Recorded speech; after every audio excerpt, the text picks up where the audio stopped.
আমি এমন শাস্তি চাই যে আমার বাচ্চার সাথে মনে হচ্ছে আর কারো বাচ্চার সাথে যেন না হয়। তো যে বৃষ্টি নামলো না, ওই বৃষ্টির সময় ওইটা আমি গোসল করতে আমি গোসল করলাম। আমি বললাম কি কর, পরে ওখানে আর পাই না। ওরা আমি খুঁজবে লাগছি, পাই না। পরে আমার বাসন দিকে আমার মেয়ে কোথায়, পরে বলার পরে কি কাকে কি জানি, ওর তো ওদিকে দেখছি আর তো দেখিনি।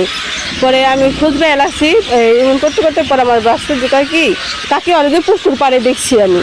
পরে আমি দৌড় করে এসে গেছি, এই যে যাইবা লাগছি। পরে আমার এরকম দেখে পরে আমি দৌড় দিছি, দৌড় দিয়ে এই যে পলাই গেছে। পরে আমার মেয়ে নিয়ে আসছে, কী করছে পরে আমার এরকম এরকম পানি দিতে নিয়ে আর ওই যে উপরেই ডুবাই যে করে দর্শনের চেষ্টা করছে, এই এরকম করে বলছে করছে। পরে ওরে কইছে তুই যদি বাসায় যা কস তাহলে মাইরে ফেলাম আমি আর কি, এরকম করে বয় দেখাইছে।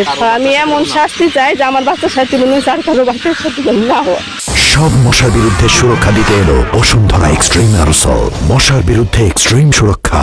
ঘটনা হলো আমি ফাঁড়িতে অবস্থান করতেছি, এই সময় একটা সংবাদ পেলাম যে শিলাকোঠা এলাকায় একটা 8 বছরের মেয়েকে একটা দর্শকের দর্শন করার চেষ্টা করছে। পরবর্তী মেয়ের মা দেখার পর সেই দর্শক চেষ্টাকারী দৌড়ায় পালায় যায়। পরে ঘটনার সংবাদ পেয়ে আমি তাৎক্ষণিক অফিসার ফোর্স নিয়ে ঘটনাস্থলে গেলাম। ঘটনাস্থলে গিয়ে যে ভিকটিম মেয়েটা 8 বছরের বাচ্চা, সে শিলাকোঠা মাদ্রাসায় ক্লাস 3-তে পরে গিয়ে তাকে কথা বললাম। তার শরীরে অনেক জ্বর ছিল, ওই সময় বয়ে অনেক জ্বর হয়েছে। পরে কথা বলার পরে পরবর্তী আমার ফোর্স নিয়ে তাৎক্ষণিক অভিযান করে যে দর্শনের চেষ্টাকারী তাকে অ্যারেস্ট করছি।